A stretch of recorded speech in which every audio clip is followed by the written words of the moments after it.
Okay, you know how we do, baby. I'm back with another Art de la Mort video. Yo, if you guys can see the setup's a little bit different. I just got me this beautiful webcam. So here's the get down. It's like, you guys can obviously see my face as I'm talking. But like, I just need you guys to know like, whether you guys want me to have it set up like this, like at the beginning of the videos, and like throughout the video, as well like reading a thing, or whether you guys want it to be full screen, like you guys like the full screen video you guys like the full screen view better, right? So then at the end of the video, as I'm going into my deep detailed analysis, uh you guys want it to go back like this so you can see my face, right? But it's probably up to you guys. I don't mind like at all like what you guys want, but I'm gonna do it like this, and then you guys let me know how you guys want it, right? And yo, I'm still figuring out the light and where to place the webcam. So until I found my spot, you guys are gonna have to struggle with me. But I haven't found the spot yet, as you guys can clearly see. But yo, let's get right into it, yo. I don't know if I should do a chapter 1 review. It's like, I think I'm gonna do it like this. I feel like I'm just gonna do a recap after every single episode. I think that's the best way. Like, just do like a quick 2 minute recap and then dive into it, because it helps me to remember the details and make sure that, like, I'm fully getting it. But yo, basically, what's going on in chapter 1 is like the supernatural world did a fake earthquake, and it basically had everyone inside panic and disarray. So they done a fake earthquake, and during that fake earthquake, they had a meeting. And basically, Sideshow basically sent out a warning to the rest of the supernatural leaders, saying that, yo, if you man don't stop killing werewolves, I'm gonna send the white wolf under you guys, over to you guys, right? So that's what she's done. And then basically, the dragon leader, Rusine, is basically like, dang, yo, you guys don't want it. And then Kaylee's joking around like, what do you mean we don't want it? Does this white wolf even exist? So then, to solve the issue, they propose a arranged marriage between the white wolf and the Kaylee, right? Meanwhile, inside the normal world, right, the humans are getting ready for a wedding. So there's 2 weddings going on. In the spiritual, the supernatural, and in the real world. So what goes on is that the white wolf goes to the humans' wedding and kills them. We don't know why he kills them. We don't know why he was sent there yet, but he does it. So he kills Kazuki, but we don't know if Kazuki's dead. And that's basically chapter 1. In the most that's basically chapter 1. Like, like when you use a telescope and you're just seeing the macro without going into the full micro. If you guys want to know the full micro, you're gonna have to go watch the episodes. You know what I'm trying to say? But yo, it's chapter 2, White Rose. Let's get into it. Yo, let's analyze the cover art for the chapter. So we see ribs, we see a white rose, right? And wait, let me go back to chapter 1, because I think those are, yeah, white roses are white until the sun descends, and that light. So right here, it's like we're seeing the dang, it's like we're seeing the insides of Kazuki, right? Because the white rose is obviously reference to Kazuki, because it's obviously reference to Kazuki because the white wolf referenced the white rose to Kazuki. He did like a parable to Kazuki. So this is obviously reference, right? So this is probably inside of him, right? And then there's a bug. I'm gonna say that's a caterpillar. Maybe it's a caterpillar because it maybe a caterpillar turning into a butterfly. So like, you know how caterpillars are first those useless snails, and then when they hit puberty they turn into butterflies and they're like new life, you know what I'm trying to say? and there's white rose, and there's rib cage, and it's almost like something that's decaying, and the white, there's leaves, looks like leaves are growing, a butterfly is coming out, you know what I'm trying to say? There's some, I think there's some blood, right? So this could reference the parable that was spoken about Kazuki. I think that's what this cover art is referencing. And it could shed light and basically let us know that, yo, this rose is not dead yet. But yo, let's read. Oh, we have another AOS page, right? So AOS class system has 6 letter grids: D, C, B, A, S, S, S. Each is determined by the weighted average among 4 categories: strength, speed, battle proficiency, and recovery. Rating formula is strength plus speed plus BP, battle proficiency, brackets. This is bed mass divided by 3. Yo, in one of these, okay, when we get to like chapter 5, we're gonna do one of those power ranking videos of the characters. We're gonna do one of those power ranking videos, like, you know, those power. We're gonna do one of those. I'm not good at math, but we are gonna get good at math. Divided by 3 plus recovery, right? So example, strength is 50, speed is 50, BP is 50, recovery is 50. So 100 AOS rating, right? Wait, did you divide it by 3? Let me not try and understand math. Each category maxes out at 100%. So D is, jeez. Okay, yo, is it this way is less than, and then I D is less than 30. C is greater than 30 but less than 90. B is greater than 90 but less than 55. Okay, I'm getting it. So if you're D, you're basically 30 and below. If you're C, you're 31 to 90. You know what I mean? If you're B, you're 91 to 55. If you're A, you're 56 to 75. If you're 6, you are 76 to 100. If you're SS, you're 101 to 200, right? This is King Roos. Whoo, that guy is beautifully strong, man. You can see the power in this guy's structure, like in his limbs, the thickness, his jawline, the mean look on his face, bro. Strength is determined by physical power of muscle structure and the amount of power the individual can use. For humans, however, their level of strength maxes at 50. Okay, so I started watching you guys Demon Slayer, and this kind of reminded me of Demon Slayer, where it's like Tanijiro, right, is basically learning how to, because you know how the demons use, like, they have the blood rush, and humans can also have that blood rush if they basically increase their lung capacity, allow the blood to fully flow through them, and it basically creates the same rush. I didn't say it right, but yeah, it creates the same rush, right? So it's reminding me about the humans, because it's like, for humans, however, their level should max out of 50, right? Humans always have like a capped out thing, but I think later down the line we're gonna realize that humans can be strong. That's my detailed analysis, that humans can be strong, but there's a way for them to be strong, and they have to train really, really hard to be strong. Whereas, let's say a dragon is basically born with that natural physique to be strong. You get what I'm trying to say? With the exception of artificial enhancements.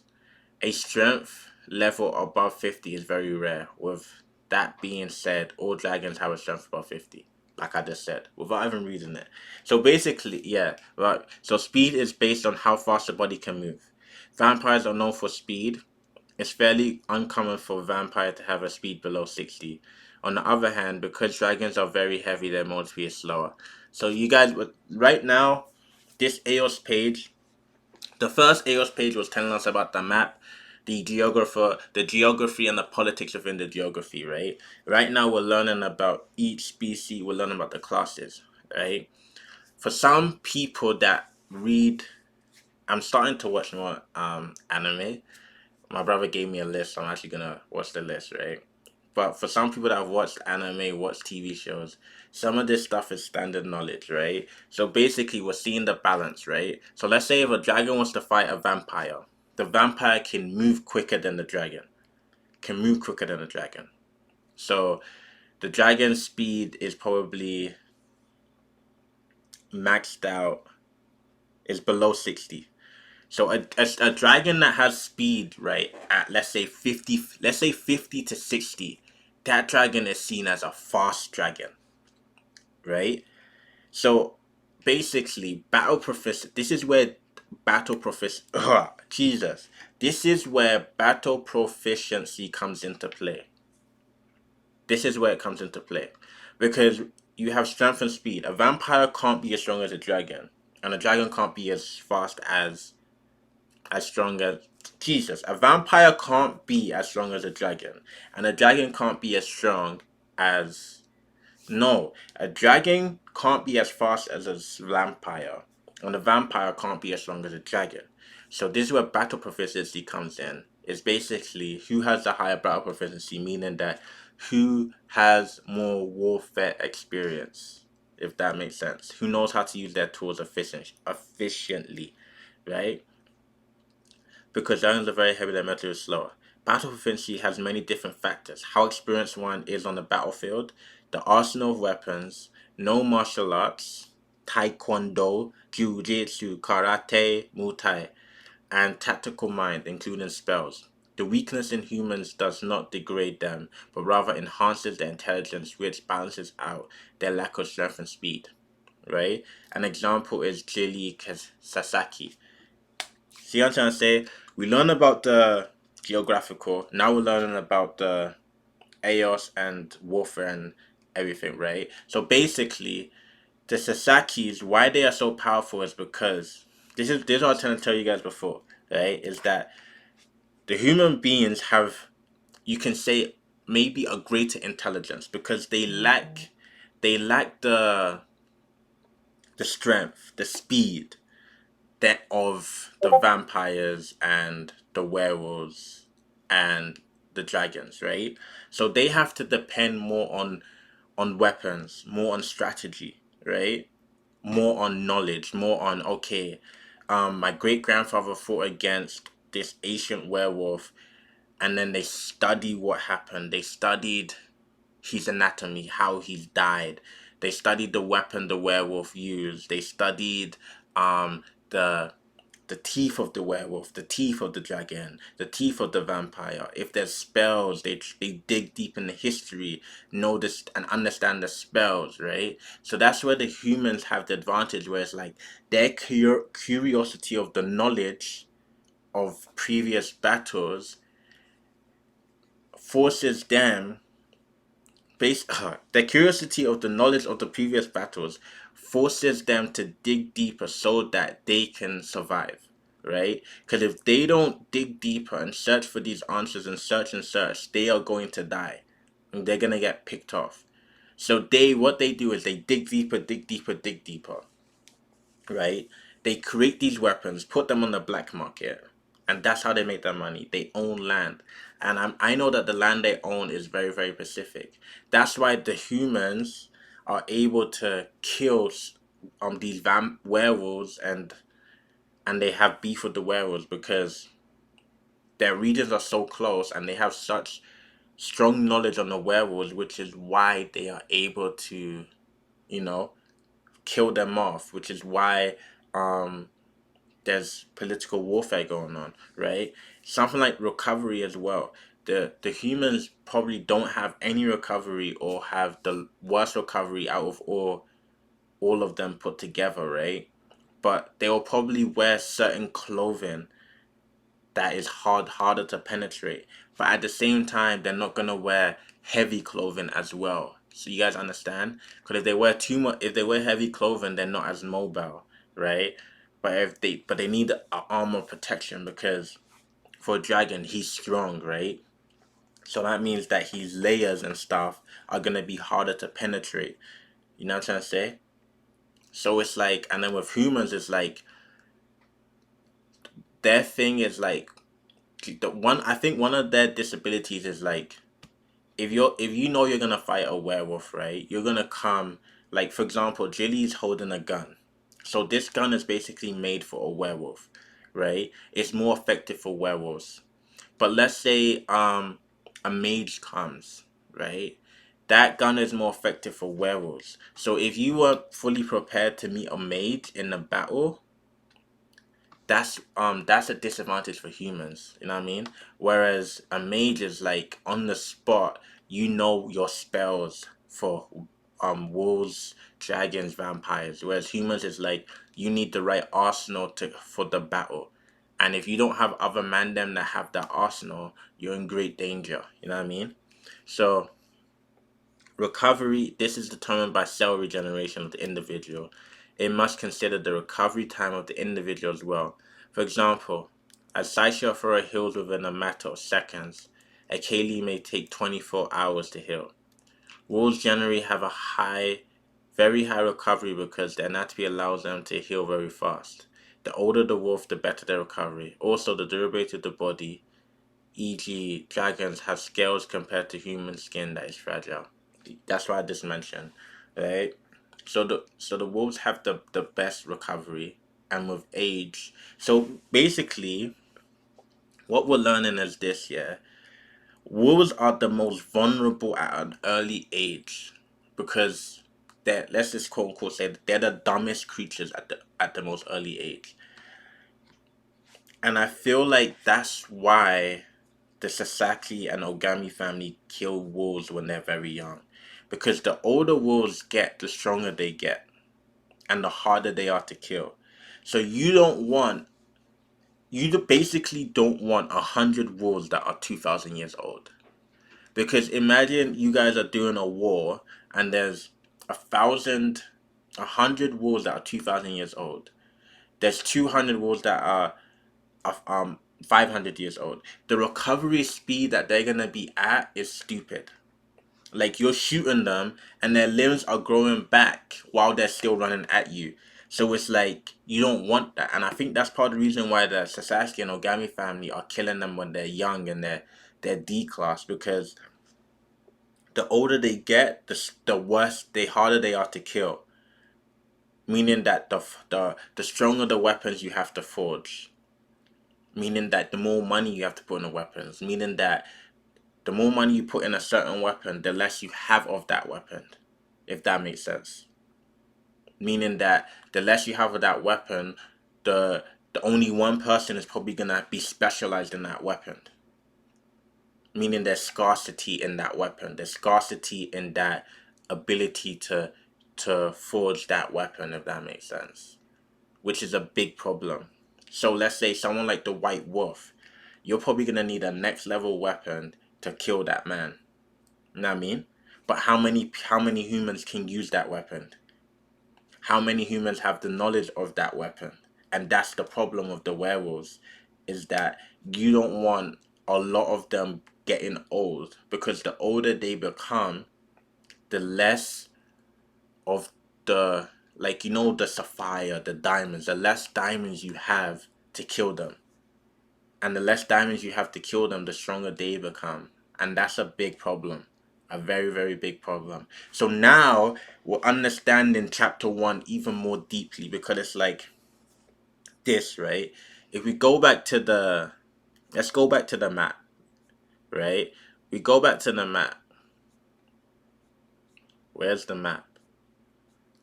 Dang. I'm so sorry, guys. Like, we ain't even deep yet. But we need to go back to the map, because I need to show you guys something. Right? So we go back to the map, right? I think this is this is the area they're fighting over. Right? This is the area they're fighting over.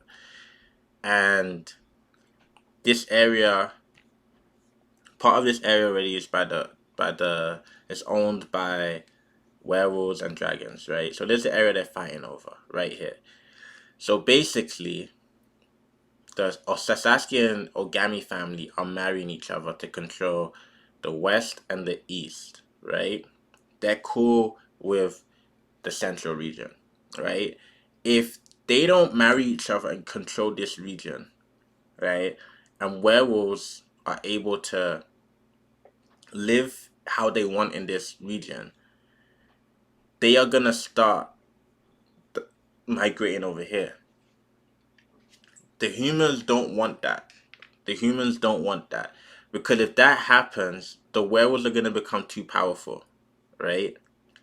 So the reason why the supernaturals had arranged this marriage is because the Ogami and Sasaki families are killing too much werewolves in this area. The vampires and the humans are they don't care because they know what's going on, right? Saisho is saying, hey, if this continues to happen and you guys continue to kill my young werewolves, there's gonna be a war. So what they said is like, okay, let's create an alliance between the werewolves and the vampires, which will stop the killings in this area, right? So Saisho's like, I need my wolves to develop, right? The humans don't want that. So the humans don't want that. So because the humans don't want that, I believe Saisho sent the white wolf to kill the humans that are basically doing this, the causing this right here. You kill. Let's go back to the family tree, right? So you kill Kai and Kazuki, who are basically the next in line to take control of the family. Um, Kiniko. You kill those two, and basically you gain control. You gain control over here. So basically, if we're playing chess, the werewolves are trying to do checkmate right now. Basically, do two moves in one, right? Kill Kai and Kazuki, make this alliance, and then bang. My werewolves are able to grow and become strong, right? And while they do that, we are slowly gaining more dominance in the world. Just by, like, if there's peace, the werewolves benefit because they are able to grow, multiply, grow more, and when they're growing, they're getting stronger, and that's all Saisho wants, right? But right now, it's not able to happen because of the killings, right? And that's why the White Wolf was sent to go kill Kazuki and Kai to basically gain full control of that area. And then, so it's like they asked for peace, they kill the next in line, and then bang, right? So we'll continue the EOS pages. So the mages, they use a life energy that is stored by using a mystical force from nature to create what they imagine. So we know that they use life energy and they use that special water on that river as well. We learned on the EOS pages, right?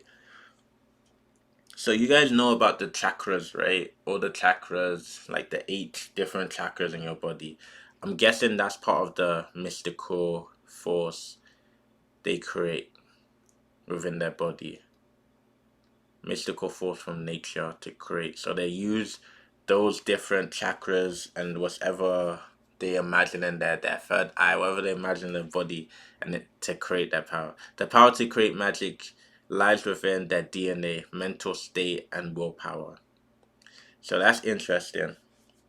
So that means that each mage is like based off of the ancestral lineage of their family DNA. It's kind of like the power they can use, right? But they can surpass. They can basically. This is actually scary because how I'm seeing it is basically like you have your DNA, right, and what your family has done. So if you had a very, very, very strong grandfather, he's basically, as he's getting stronger, he's rewriting his DNA and he's passing it on. And that means that the child that he has be is gonna be stronger than him, right? And if that child discovers new stuff, he rewrites his DNA and passes it on. If that makes sense. So it's like they can go beyond their DNA by using willpower and mental state. If a mage's mind is not as strong as their bodies, they cannot perform. The spells they conjure. Spells are placed in a mage's diary and are passed down from. You see what I'm trying to say? That's what I just said right there, right? So basically, I love this so much. Basically, mages are, they have the potential to be strong, right? But if your mind isn't there, then it all collapses. Because if your mind is not strong enough to wage what's within it, you're gonna be like Adekunle Gold did this, spit this bar. Empty barrel, low man pariwo, meaning that empty barrel are the ones that make the most noise. People that have nothing inside, nothing to say, nothing to sing, nothing. They're the ones that shout the most. You know what I mean? Like Ariwo Konimu. My Yoruba is awful, but basically saying that being loud isn't music. Screaming isn't music. Ariwo koni music, empty barrel, loman bariwo, meaning that music isn't about shouting, it isn't about wearing all the fine jewelry and like the extravagances, right? That it's the ones that have nothing that shout the most. And I like that reference to the mages, basically saying that, yo, your grandfather don't matter, brother. Your grandfather don't matter. You having certain cloak or certain one don't matter. It's what's inside that matters. Everything in here that matters. Have you been meditating? Are you doing this? Are you doing that? A mage's body is like a human's. The only difference is the spirit. The spirit of a mage can channel the energy of life, which gives them power. Stronger mages have the ability to open their spiritual eyes. Each eye opens by the balance of mind and body. Because of this, some can only open one spiritual eye. Bang. So this is how I'm seeing it, yeah? The stronger you get, the stronger your mental capacity gets as a mage, the more eyes you can open up. The more eyes you can open up, the more you can use your ancestral DNA and power, right? The more eyes you can, then that's it. Then the more eyes you can open up, the more power you can get and rewrite your DNA. So if you can't open up your eyes, you can't use the power in your DNA. But the more eyes you can open up, right? So let's say your grandfather opened up 3 eyes. That's already in your DNA that you can open up 3 eyes. You just need to create the mental. Get what I'm trying to say? But you can also allow your son to open up 4 eyes if you surpass your grandfather. So then now your family DNA is that, yo, we can open up 4 eyes and our strength is at this level. But you just need the mental to do it. That's how mages work. So basically, a mage that isn't spiritual is useless. That's what we're learning. Each eye opens by the balance of mind and body. Because of this, okay. The power of the spiritual eye is to fully connect spirit, mind, and the body of the mage. We just said that, right? I.e., Lady Morgan Ruffey can open all 3 eyes when performing a spell from the diary. The phonetics of the spell will appear on the bodies of the mage. That's crazy. So basically, mages are like the most. That's what I'm trying to say. Which family? The Sasaki family are Babalaos. I think they are Babalaos. Yeah. And mages are the most spiritual of the beings, meaning that they have to be connected with each part of their body. Like they have to be connected with their toes because when they're doing spells, it's their whole bodies that are doing the spell. From their finger to the fingernail. Because each spell they're doing, it goes on their body and then it's like their whole body pushes it out. So basically, the stronger the mage's mental is, ooh, I think I understand it. I think I understand it now. So basically, let's say you get 2 mages, yeah, and they both have 3 eyes open, right? I think that's the max, the maximum of eyes you can open. Can open all 3 eyes, right? They both have 3 eyes open, right? If Lady Morganru's 3 eyes, her mental is stronger, her willpower and her mental is stronger than the other mage, that spell is gonna be more powerful, right? So you can have three eyes open. So two mages can have three eyes open. But depending on the mental, the willpower, and the mental and the willpower depends on the strength of that spell, if that makes sense. So with mages, I don't think the AOS pages will ever be fully accurate with how strong they are, because I don't think the AOS pages can ever depict how strong a mage actually is mentally, and that is the pinnacle of a mage, how well they can actually connect all parts of their body together mentally. So like mages, the most strongest of mages can feel every single thing. They know when it's about to rain. They know when a volcano is about to happen in the western region and then the east. They feel everything, right? And the mage's power is based on their mental, their willpower.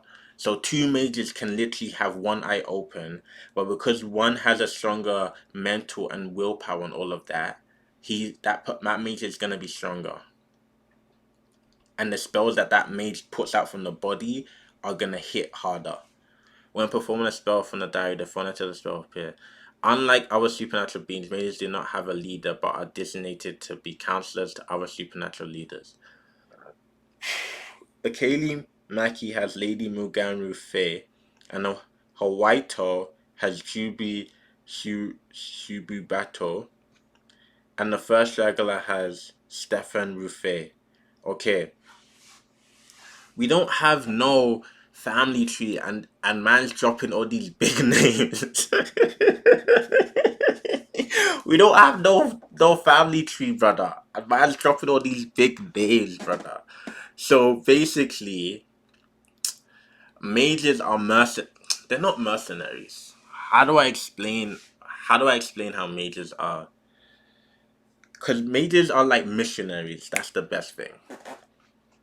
Like, you know, when Jesus came, Jesus said that I came to save the world, right? I came to save the world. He picked his disciples, and his disciples spread them in. That's kind of how mages are. Mages, they are they guide you. So it's like, you want to go into war, you can seek spiritual advice of a mage, because they're meant to be fully connected to every part of themselves. So like, you can ask a mage, oh, what's your spirit telling you? And they'll be like, oh, my spirit's telling me that we should fight on the seventh day of the month, because that day is when the air will be the lightest and you will be able to move at the fastest pace possible, while the dragons won't be able to move as quick because of the air won't be to the advantage. That's what mages are for. So mages aren't just for doing spells and writing spells, and no, they're also for spiritual advice, for guidance. You know what I mean? It goes deeper. They tell you that, yo, the sun is at 0.65 degrees north. That means that someone is having a baby. That's what mages are for. You guys need to deep that, right? Hawaito has Jubi Saruto. And these mages, I think, are very old. Because Hawaito is old. The first Dracula had, so the first Dracula is dead. Stefan Ruffey. So Stefan Ruffey, I'm saying, is probably, there is related to Ruganu, acting as a bridge between humans and supernatural beings. The mage's powers can be limitless if the mind is strong as the body. It is said that some can even raise the dead, and the most common energies they can control are water, plants, and solar energy. That's what I'm trying to tell you, my guys. The body is like a stone. A stone is a rock, right? In Ezekiel 36, right? It basically says that the only thing that can penetrate a stone heart is the Holy Spirit, right? That's what's going on here, is that mages are stone, meaning that their DNA is set. The only thing that can pierce that DNA is the spirit of the mind. So when the spirit of the mind and the spirit of the body connect, that stone is now revealed, and you can now rewrite your DNA and make it stronger. If you guys get it, you get it. You know what I mean? It is said that, okay, the force. Some mages can even channel the lives of humans, making a sacrifice given. Man, the force of channeling death can provide the energy to perform powerful spells. This is why in battle, Jubi channels Hawaito, because he is Jesus Christ. Are you guys understanding this? So, oh, now we're understanding mage on the. This is why I'm telling you. This is why they are trying to kill. Yo, this is an AOS page, but it's like this AOS page is so powerful and deep into. If you guys don't understand this AOS page, I don't think we're gonna understand this whole manga. Because what's going on is here, right? Saisho has a mage. Saisho is about 5,000 years old. So imagine a mage channeling Saisho that's 5,000 years old, right? Using Saisho's life energy, right? To channel spells. Because she is immortal, right? So that mage has immortal power from a 5,000-year-old werewolf, right? Now think of a mage trying to channel from a D-class werewolf that's only, what, 10 years old. There's not much power in that. But imagine if that werewolf and that mage have been together for 1,000 years. And then imagine you go to war with that. That's why they want the werewolves dead, my guy. Like, read it again. The force of channeling death can provide the energy to perform powerful spells. This is why in battle, Jubi channels Hawaito. So, Hawaito is basically fighting like 3 in 1. Because he has Saisho in his head. He has Jubilee channeling him, using protecting spells, killing people, and he has his own fighting abilities. The force of channeling death can provide the energy to perform power spells. So here's my thing. I don't understand the force of channeling death. Is death meaning that because Hawaito is immortal, he's basically alive and dead at the same time? Because he can't die? So he's crossing the bridge between alive and dead? That's my question, right? But this is crazy. We need to know who Jubi is. Because if Jubi is able to channel Hawaito, that means he has his third eye. He has 3 eyes open, right? Like he has this, like Lady Morgan, like Lady Rufe, right? He has the third eyes, and he's most likely, if not stronger, on the same power level as Lady. Because if Lady's with Akali, wait, Akali and Lady are gonna get married to basically Jubi and Hawaito, right? So basically, if Hawaito, this is mad. If you guys don't understand, leave a comment down below. Because how do you kill this guy? He's basically unkillable. He's basically unkillable. He's basically we need to know how strong Jubi is, because Jubi has 3 eyes open and he is in one with his mind, body, his spirit, and he's a powerful mage. Then that is crazy, right? So this next page is talking about the guns. We're gonna do that next episode. We're gonna go into the guns next episode, and then the Sasaki family tree, right? And this is very, very, very, very important. But yo, I just want us to if you guys have any comments, please leave them down below, because this is crazy, my guys. Like, this is absolutely crazy, because basically we're seeing how mages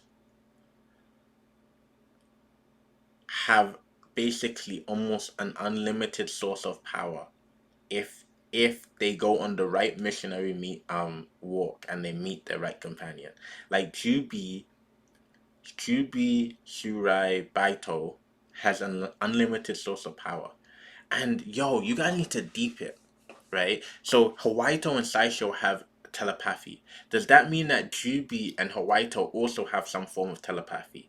Because deep it, these mages are spiritual. They feel everything, right? And they're mentally, body, spirit, and the nature are all, they can feel all of that. They use solar energy, water, plants. So does that mean that Jubi and Hawaito don't necessarily have to be together for him to tap into Hawaito's immortality as to use it as his strength?